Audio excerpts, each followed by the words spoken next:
Today we have a fun one. We have independent filmmaker, rock enthusiast, and a New Yorker living in Germany, Damian Kolodiy, here today to talk about the brand new 4-part series he put together, Immortal Soul, a Riot tribute and concert film series. Damian, welcome to Metal Mayhem ROC. How are you, man? Great, man. Thanks for having me. Nice to have you. Of course. I'd like to introduce you to my co-host, Metal Walt. What's up, Damian from Jersey? He's a Jersey guy. Very hard. I'm Rochester, New York, so we have this little recipe of metal here. Before we get into this, and we're really excited because longtime fans of all this, I have a little snapshot I want to share with you that goes back to the year 1982. There you'll see me. Wow. As a 14-year-old rocker with my fresh Riot t-shirt on from the Restless Breed tour. Up on that beautiful mane of curls is a Van Halen Diver Down tour baseball cap, and you don't see the picture, but I'm sucking down a Marlboro Red. So as you can see, we've been a Riot fan since back in the day, and it just leads us to the beginning here. Why Riot? Why now? And how did this all come about? Well, Riot was a new discovery for me. I just, I had found out about them a little over 2 years ago, I guess, now. And I was just like, holy fuck. Like, why have I never heard of this band? I'm from Jersey, lived in New York, like into the rock scene, into the metal scene, listening to WSOU as a teenager and all that. And I'm like, what? Who is this band? And why do I not know them? And they sound great. And then like, they have all these different like albums and different styles and different versions of the band. And I was just like, this is so weird. And I just started like getting obsessed with them and like the music and the story and like, what is going on here? Like, why is this band not like hugely known? And it just sort of became a bit of an obsession. And I started buying all their records, just the vinyl. And I'm like, I'm going to buy all these guys' vinyls. And they had all these nice archive sets, that had been out already at that time. And I'm like, well, someone appreciates this music and has, put these sets together. And I'm just going to explore, I just was like really excited about discovering all of that, the whole discography pretty much, like the same moment in time or over a short period of time. Damian, I got to ask you to further that point. I'm 53. I don't know how old you are, but, it's interesting because on YouTube, I see that you put a video out there. It's almost an hour of your whole Riot collection. So I guess, to further on, I mean, number one, my first question is, you're Jersey, you're from New York, and you're currently living in Germany. Like, how did you end up over there, and why are you there? That's my family situation brought me here. I had my son was born in Munich in Germany, and I came over here to do the family thing. It was just a better place to be, to have a kid and all that. And I'd been in New York living that sort of East Village, rock and roll lifestyle for quite some time. I'm 46 now, so I'm like, I could use a change from the city. The city lifestyle's getting a little tough, and it's not really the great place for the kids. So like, I'll go over there and change it up and see what that's like. Okay. But in the meantime, you're discovering Riot, right? So, I mean, maybe to add on to your point, when did you discover Riot? And as you started doing this like obsession, gotta have everything about Riot, how far along did it take before you got to the point where you said, okay, now I'm going to make an independent film about this? And then from that point, how long did it actually take for you to gather everything you needed for this project to put it together and shoot it?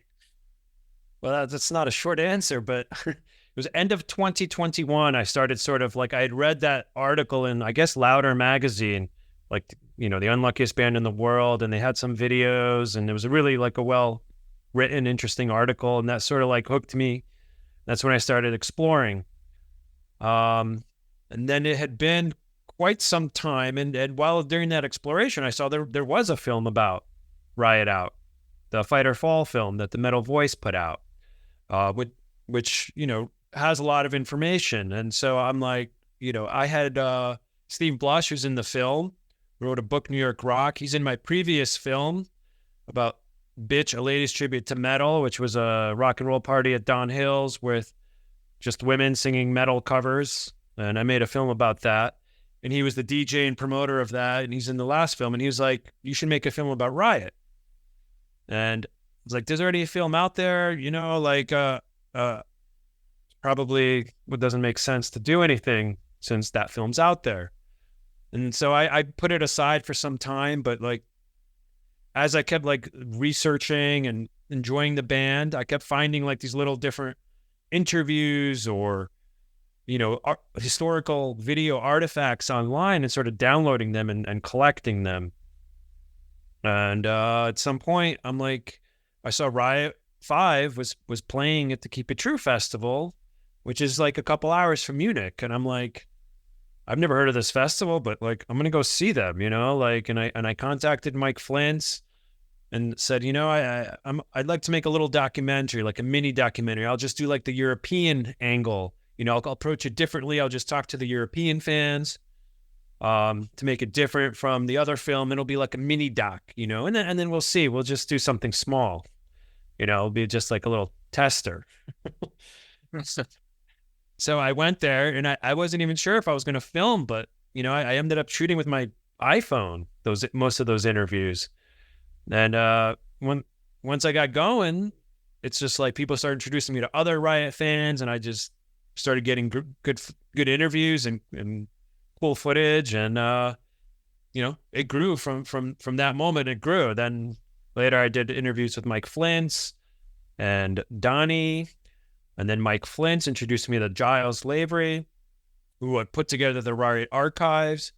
And some months later, he sort of gave me the Mark Reale archive on a hard drive, which had a lot of that old footage that was in the film. I had to like really work with that footage because it was like out of sync and all chopped up in this one QuickTime file. And I had to basically like reassemble it. So I didn't set out like, oh, I'm going to make like this big epic 4-part, movie and spend the next year doing that. It was just grew into this like huge project from what I thought was going to be a mini documentary. Well, Damian, we want to get into a lot of the details about that because we have a ton of comments and questions for you on that. But I think one of the most important points is in the first episode is you bring up the point, you say, it's a great story, and your goal was to make sure that Riot wasn't forgotten. So I think that's a testament to how we all feel about the band, but just talk about that comment itself and what it meant to you to keep that legacy going. Well, because that was one of the motivations. I was just like, this band deserves to be more known. They certainly deserve, like, their music deserves to be out there. Like, I started asking my friends back in New York, like, hey, do you guys know Riot? Like a handful of people were like, oh yeah, I heard about them. But more often than not, I heard, oh, you mean Quiet Riot? I'm like, no, just fucking Riot, And I realized like, man, like nobody knows about this band. Like, from my contemporaries, like, this is just bizarre. And I'm like, I can do something. And it just became like, I don't know, it's hard to explain, but it became like I couldn't get out of my brain. And I'm like, okay, I'm just going to do this little mini documentary and get it out of my system, like, because I just keep thinking about it, keep finding things, and it became like a mission. And I'm like, I can do this. I have a background and skills where I think put something together and present it in a way that maybe it hasn't been presented before, like people have been doing a lot of stuff, but like presenting it in a larger format and that's very accessible and coherent. Like, I have a documentary background doing that. So and with rock and roll material too. So it fit into like what I had been doing with the NYC Rocks over the years. And it just became like this mission. The more I learned about it, the more I'm like, yeah, Mark Reale really deserved better. He deserved more. And I don't know, you feel sort of like, I never met him obviously, but you feel a little bit of like a kinship in with his spirit, just like as you're learning about him and his personality and some of the things he went through and things like that. So, you know, like I started to really like relate to them in some ways as an artist, also trying to, you know, get myself out there, my work out there, and probably not getting this, you know, the success that you want or the attention that you want, or you know, so there was all that together, I guess, intertwined. You know, Damian, let me quickly ask you this. You mentioned you're 44 years old. Do you ask yourself, you missed the Riot, you know, the Riot boat. Do you think, what kind of bands were you listening to? Like that whole era, that golden age of metal you missed. And essentially this band is a 70s band that went into the 80s. So of course you're not going to, you know, be in tune with that. When you were putting this together and you finally discovered Riot, well, there's a whole bunch of bands that you've discovered ever since then. In addition, what I'm trying to ask you is, what did Riot possess to you? What about Riot stood out that grasped you, where other bands didn't? Well, I guess what first grasped me what was just like the original sound with Guy SPERRANZA. Like there was something magical in like Guy's voice and that sound that they had together. Just something like a, I don't know what the word is, like classical and timeless, you know, in their sound. And you know, I started getting more into like the last few years, sort of like the new wave of British heavy metal sound, more this traditional heavy metal sound. I mean, I got into metal in like the early 90s, you know, like 90, 91, like when Guns N' Roses and Van Halen and same time as Nirvana was also coming out, you know, but I was into Megadeth, Metallica, Anthrax, but not, you know, when they were at their peak. It was like, you know, already the early 90s and grunge was coming on. So I did miss, you know, that golden age of metal and rock, like in the mid to late 80s.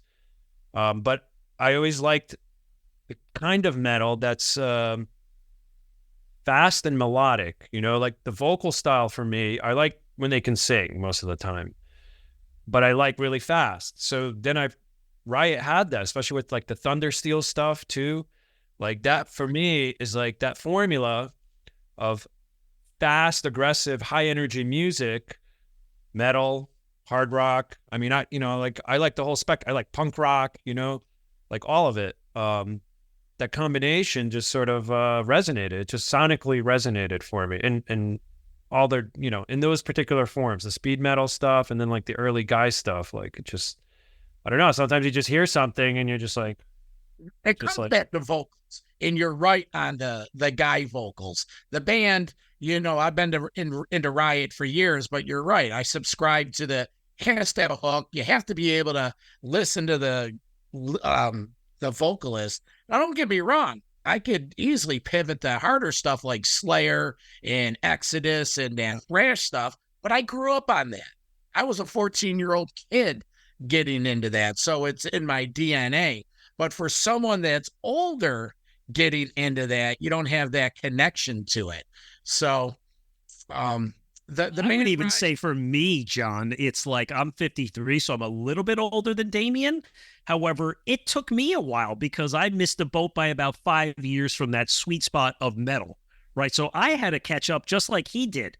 And unfortunately, I never got to see the classic lineup. I saw the Riot V lineup. Actually, it was like about a couple of days right around the time Mark passed in 2012. They played BB King's in New York City. Oh, you were at that show. Yeah. I was at that show. I've been editing footage from that show for a later chapter, actually. Okay. Yeah. I have a great audio track of that. If you need some assistance on that, I can send that to you as well. But that's the point too.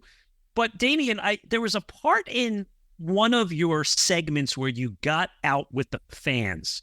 And to this point here is you asked the fans to describe what they like about the band. And it's not an easy question to answer, but I thought of it for myself and I wrote it out, and I want to read to you what I think Riot means to me. So to me, Riot is a good, clean, hard rock metal band with melodic vocals, memorable songs, and great shredding. It's new wave of British heavy metal or power metal sound perfected. That's what Riot is to me. We can splice that in right there, right into that part in the film. I'd say that's pretty accurate. Same, similar reason why I appreciate them also. Yeah. So in the I want to go back to the film itself because it's well done and put together. But you know what I love, or John and I love, that the opening is you're on the train going to Keep It True. And, you're sitting in the European train and you're on your way.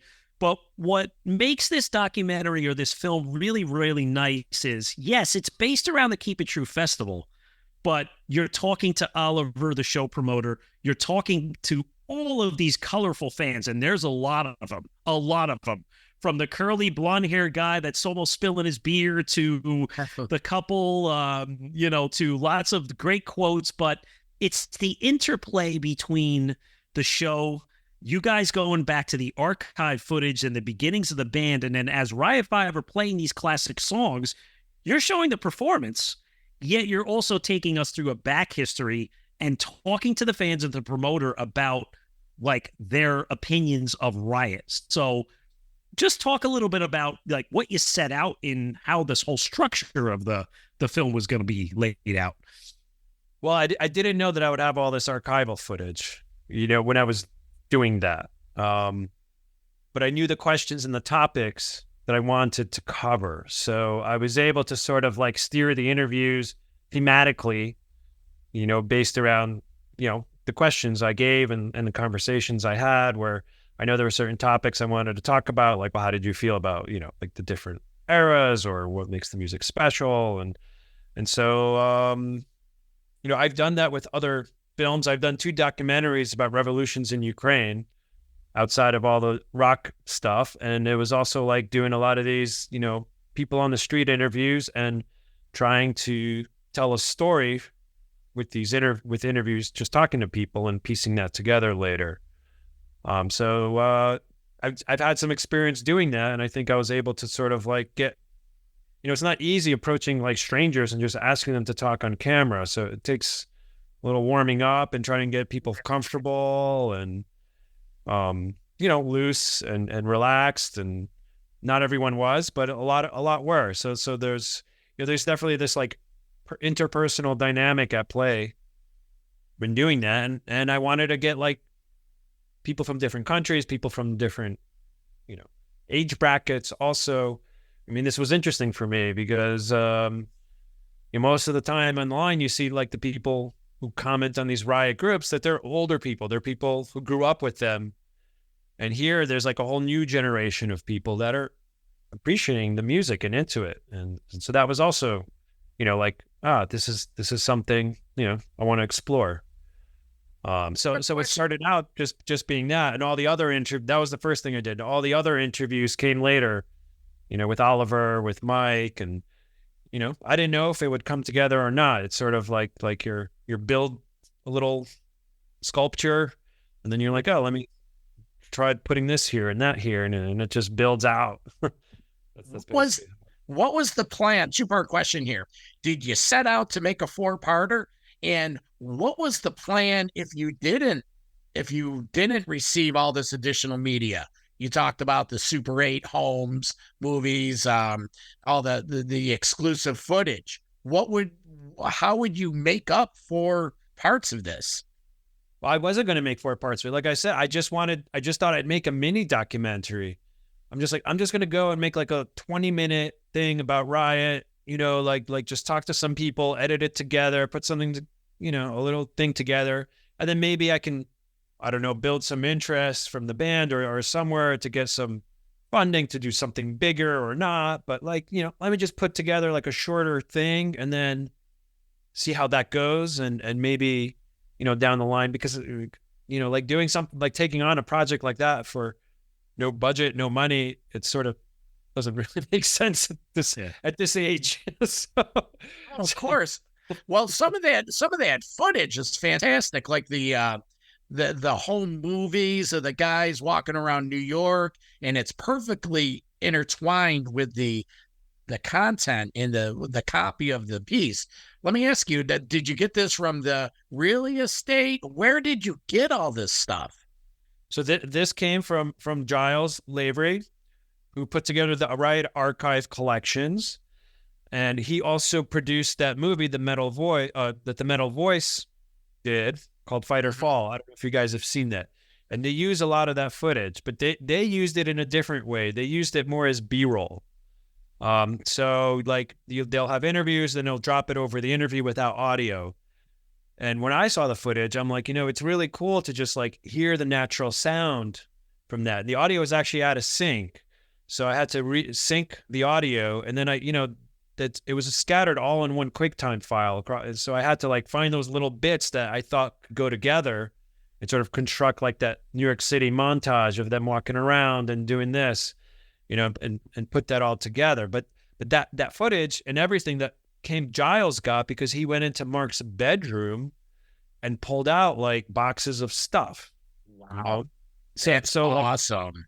All this stuff initially, came from Mark's bedroom. Mark's dad had let Mike Flyntz and Giles come in and be like, yeah, I mean, after Mark had passed, like the stuff was just there in his bedroom. So it was better that someone came, and it took Giles about a year to go through and organize it. There are all these like unmarked tapes and things like that. And he had to like figure out what was there, because it wasn't labeled or anything.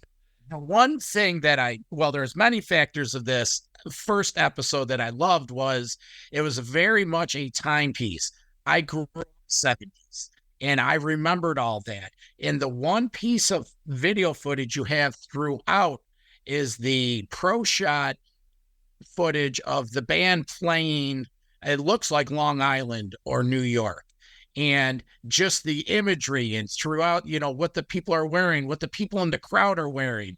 It's very, very, like I said, a timepiece. And even that grainy Super 8, you still, and you guys being native New Yorkers, the streets of New York, the New York in the 70s is different than what New York is now.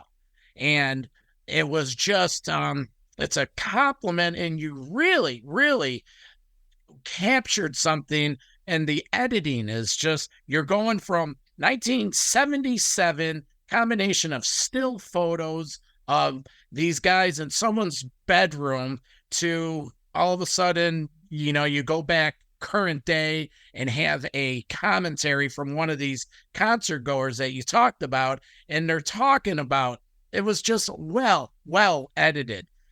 Give me your input on the 70s vibe. And did you realize after your editing, you're like, wow, this is something I wasn't thinking about that we're achieving? No. Well, okay. There's like, when we first start going into that 70s vibe, you have some of those 70s New York City shots. Those were shots that I put in there that were not part of that Mark Reale archive. Those were just, B-roll shots, stock footage that I'm like, oh, let me set the 70s New York vibe here, before we get into this footage. And then footage sort of carries it forth. But like all that street stuff, with the cop car and the house, like the traffic, like that stuff that I put in to just sort of like, set the scene basically. Mm-hmm. I love that these like these graffiti images of like the old days of metal where, teenagers went out and they spray painted underneath their local tunnels or their local schoolyard. Just to know those photos exist is just badass. Yeah, like I love that shot where they're like at the basketball court and they're all there, and he's like, doing pull-ups on the thing. Like, to me, that's just so like such a like New York, classic New York feel to it. Like, so I like, and when they're walking around, like I just loved, like, it's like time travel, like this when I first saw this footage, I'm like, holy shit, this is like fucking magical, like it's like it blew me away. That's what I'm saying. It's magical. Someone my age that's watching this, I know they're going to go back. It's like, it's a time capsule. It is like, it brought me back to when, as a 14-year-old, and I heard on my local rock channel, the first time I heard Swords and Tequila, it was just magical and just growing with the band. But back then, no cell phones, no MTV. They weren't part of the MTV. It was classic FM radio. And that's what they were. And they looked at it. And, honestly, I don't know how you could say, is Riot a metal band?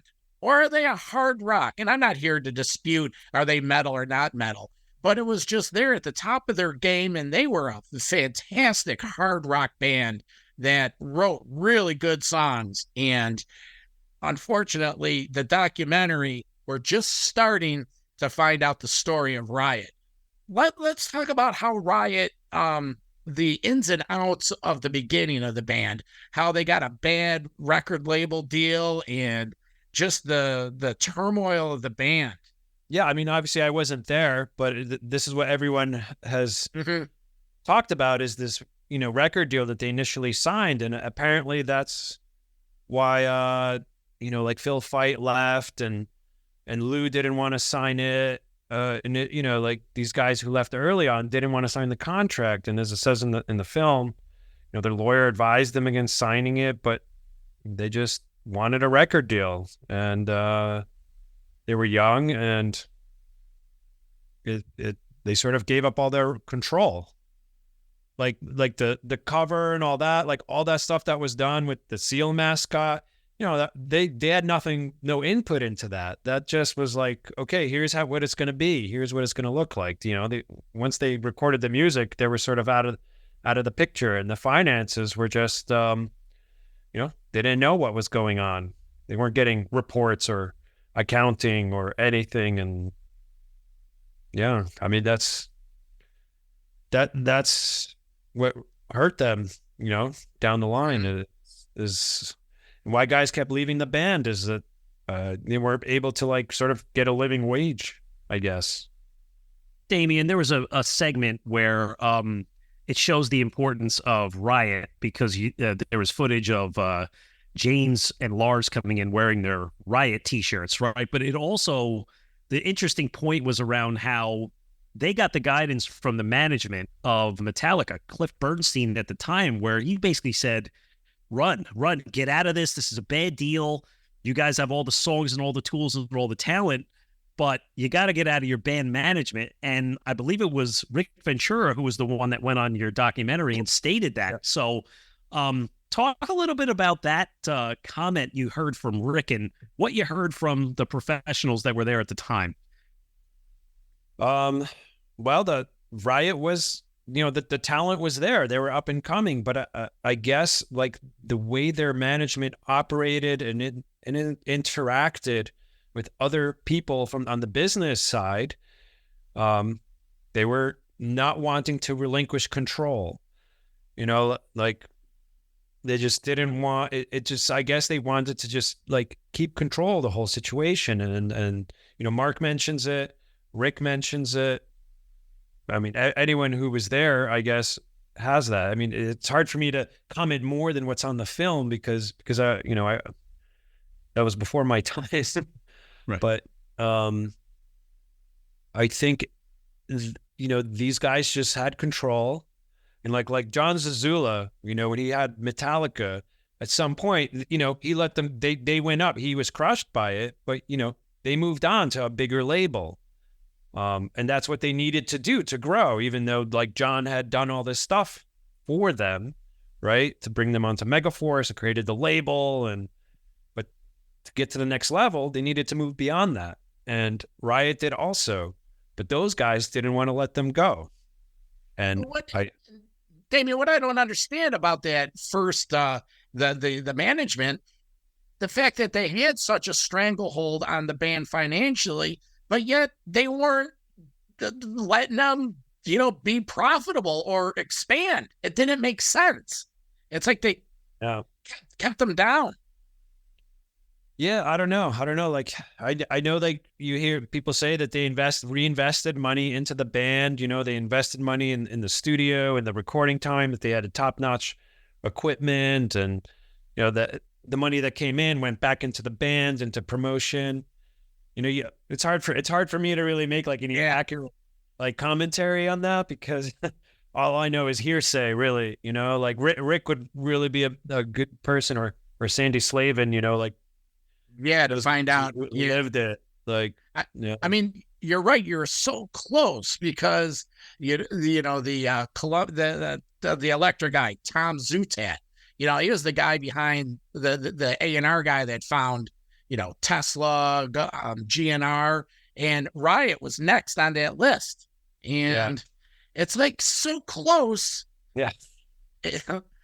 And they were getting big tours, right? They landed an opening slot on the Rush tour. Rick, when we had Rick on our show about a year ago, he was talking about the nerves that they had going out and opening up their hometown show in Nassau Coliseum. So the goods were there. They were getting on those tours. It's just a shame that they got more lives to come, but it wasn't to be at that point. Well, Guy had enough. He'd been doing it, I guess, for 5 years at that point, right? And I guess he felt things weren't going anywhere. He was tired of the business. He was maybe tired of the personalities, tired of being on the road, and wanted to settle down. And he checked out, and that was, I mean, yeah, like Rick says, that was the sound of Riot. I mean, guys, his writing style, like everything was like that was the magic, was part of the magic. Mark and Guy, they were the writing team, right? So that really like threw their trajectory out of whack, I think. And that's where you, I think you do an amazing job at closing out chapter 1, because chapter 1 ends when Guy makes the decision to leave the band. So, Damian, talk about chapters 2, 3, and 4. What's to come in the vision of your project now as you leave from that point, and it goes up to where in their history? Well, I'll just say, like, initially, I didn't plan to have this chronology. Initially, I wanted to just jump around between the different eras of Riot and sort of like explore a little bit here, explore a little bit there, because that's how I started discovering them. And I feel like sometimes there's people who just get like stuck in one era and they're not open to like exploring some of the other versions. So I kind of wanted to mix it up. But then as I got access to this footage and the story started coming together, I'm like, okay, I can make a coherent chronology here. So chapter 2 picks up with Rhett Forrester replacing Guy. And then there's not a whole ton of footage from that time like there was from the Guy time. And I'm not sure where that footage came from, if it was like their management recording at the time or if it was Mark and his friends, because Mark was also liked filmmaking before he really started focusing on music. I've heard that or read that he had Super 8 cameras and he liked filming. So maybe that was just like his personal movie collection, but it's not a whole bunch of footage, but it goes into Guy. We showcase some of the stuff with Guy and the music videos that they made. They made 2 music videos with Guy, Restless Breed and Born in America. So we're sort of like, just like, okay, like how did their music sound change and focus at the, highlighting the music. And then Excuse me, Dave, are you referring to Rat? You were saying Guy. Oh, sorry. Yeah, okay. Just to clarify that. Yeah, so they did the 2 videos. That makes sense because the MTV explosion was in 81, so by 82, 83, and the momentum of the band never stopped because they were getting those arena slots. I saw them with the Scorpions and Rainbow. Come on. You're with Rich. What's that? With Rat. Yeah, they were third on the bill, but that was a major arena tour in the golden age of metal and MTV. So, the momentum was continuing. Yeah, they were still on Elektra Records for the Restless Breed album, but then they got dropped after that. And so the Born in America album was put out by a small indie label in Canada called Quality Records. And after that, they didn't have like the big label backing. And so, they went from Capitol and playing like on these tours still that you're saying, still building in that momentum that they had built over all these years. But then it was like a step backwards. Then and then after that, the band sort of disintegrated. Yeah, that's what we were going to say. Like, they did have a bit of a renaissance when Thundersteel came out in the late 80s or 90. I can't remember what year it was. And their sound changed a little bit. It was more like around that traditional power metal, European power metal. But then I just remember it being, this is when I was picking up Riot. I remember going to It's Only Rock and Roll on A Street. And I remember one of the guys that used to go in there, Vinny, he handed me the Thundersteel promo cassette that he made a copy of it. And he's like, yeah, you got to listen to this. This is some good shit, you know, and his New York accent. And that I was sold at that point in time. But, you know, again, then it was just, you know, you had Mike DeMeo and Mark Torelli, and it just was guys coming and going. I remember seeing them at a place in Jersey called Double D's in the early 2000s. And it was actually sad. It was Mark Torelli, and I don't remember who the other guys were. And they played this little bar, and there was probably under 100 people there. Great show. But this was just the band holding on for dear life. So, Damian, talk about how you have covered those eras in your film. So the chapter 2 also goes into the Narita band in Texas, where Mark hooked up with Donnie Van Stavern, and that's when they first did the Thundersteel sort of sound. So the film explores like this transition from Mark switching his guitar stylings in his collaboration with Donnie, and how they went back to New York and sort of formed the Thundersteel lineup and put out this power speed metal album, which I love. Some people who like the classic Riot don't like, but it's also, I think, has the same formula where it's high, fast energy, aggressive music with like this melodic overtones over it. But it's definitely like a more metal sounding, you know, music piece. But so chapter 2 explores like this was interesting to me. Is like, how did they go from here to there? You know, how from like the Ret Forest, like how did their music? And I did an interview with Donnie, and he talks about how Mark was getting more into like the guitar virtuosos, you know, like Malmsteen and all that, and wanting to up his game. And, you know, that's where music was moving at the time with like a lot of these metal bands coming up. So it's like, okay, let's get back into like what's happening, you know? So again, that goes into chapter 2 goes into the end of the 80s, into about Privilege of Power 1990. And then chapter 3 is the DeMeo era, which is the 90s into early 2000s. And the DeMeo era was actually like their most consistent. They put out 6 albums with Mike DeMeo, which is, you know, they'd never done that before. And that was pretty, you know, rare for them to have like this stability within their lineup. And I actually really like chapter 3. It's not so well known, and the music is, it's a different style, but I feel it's like a combination of all their previous styles, you know, like fused together. And it's this like melodic metal style, with Mike DeMeo had more sort of like a Rhett Forrester type vocal style. So I really enjoyed that style, that era also. And there's more footage of Mark from that era.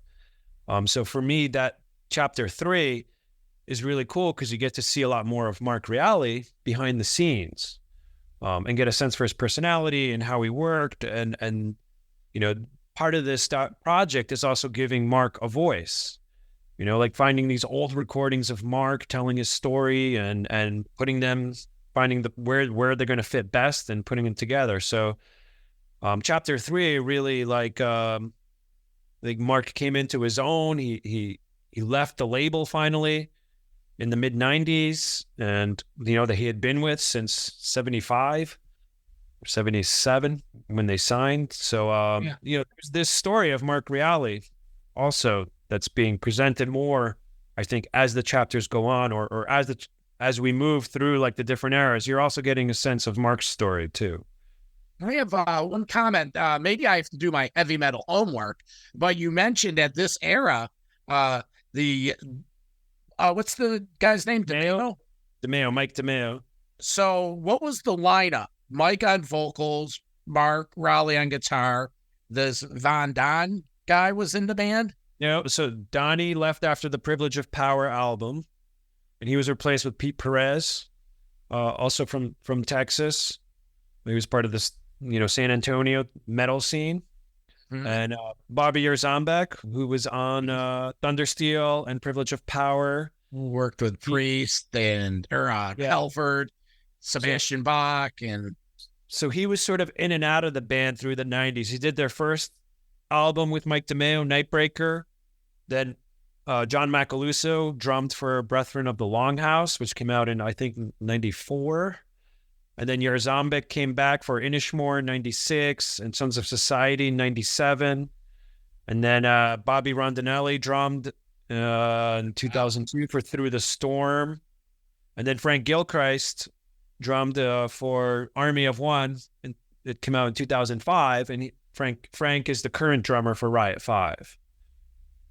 So Mike Flyntz was the guitarist through all that time, since 89, when we started touring with them. And then after Privilege of Power, he became, a recording full-fledged member, and he's been with the band ever since. And Mark's, dueling guitar partner. Yeah. And they have great dueling guitar stuff during that time. I really love hearing that. That's, I think, the highlight for me from that is just the Mike Flyntz, Mark Reale dueling guitars going on. And Mike DeMeo, was the vocalist. So, it's pretty steady, except the drummers kept changing. But Pete Perez stayed on through and up until the Thundersteel reunion also. So, yeah, it was the most stable lineup, 6 albums, but they're not as well known, but they're worth checking out. Well, I got my heavy metal homework in front of me. And Mike, correct me if I'm wrong, but Mike, I'd look at him as he's kind of he's taken this band forward. He takes it personal. This is his band now. It's a tribute to his friend who brought him on board, and he's going to carry that legacy of the band forward. I mean, he's the sound and the name behind Riot V. So just back to the Keep It True Festival, Damian. You were there, you witnessed it, you talked to the fans. Talk a little bit about the performance. How did the European crowd take Riot V? You had a sort of a new up-and-coming singer, Todd, coming out here. Did he deliver? I love the image of by the way, of in the video of him showing up Mark's guitar case. I thought that was dear to your heart. Yeah. I mean, Todd's a fantastic vocalist. I mean, you'll see it more when we get to chapter 4, which is, sort of the origin story of Riot V. But he just sings he can cover every era almost effortlessly. It seems he's just very natural, and he was very well received. I mean, people love, especially in Europe, they love this power metal sound. So so they're more into Thundersteel is the album for them more so than they appreciate the Fire Down Under and the Red, but Thundersteel is really that's what turned them on to Riot. So the sound that is more in the power metal Thundersteel sound of Riot V, and that's a collaboration between Mike Flyntz and Donnie Van Stavern, which is having again this high energy, aggressive metal, but with this melodic stuff going on all around it and fused together. And yeah, people love it. People knew the words, there,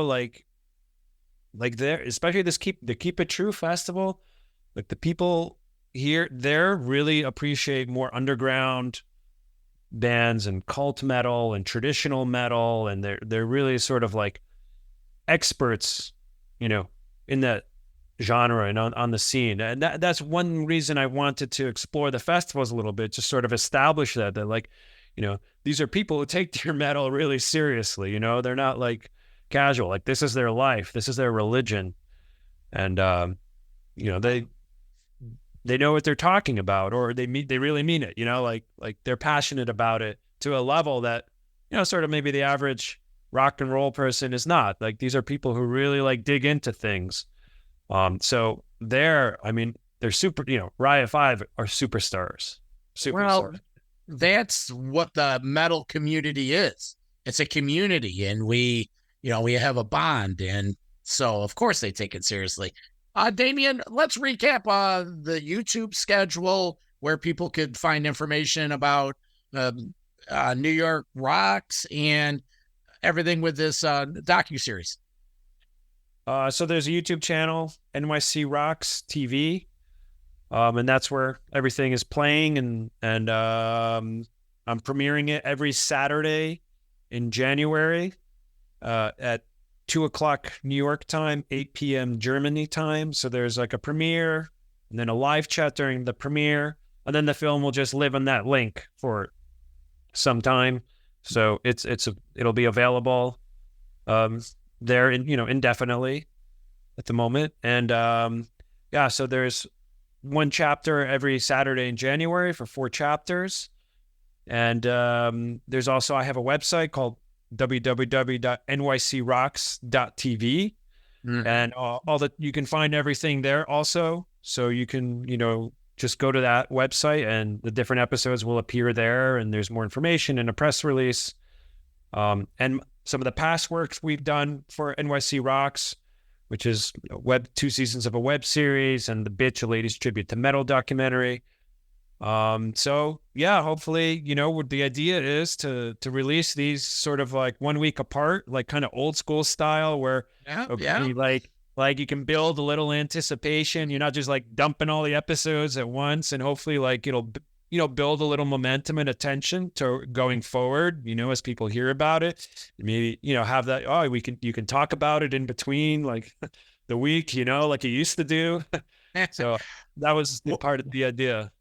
And then there is a bonus episode, which is the Mark and Guy 1994 Writing Jam.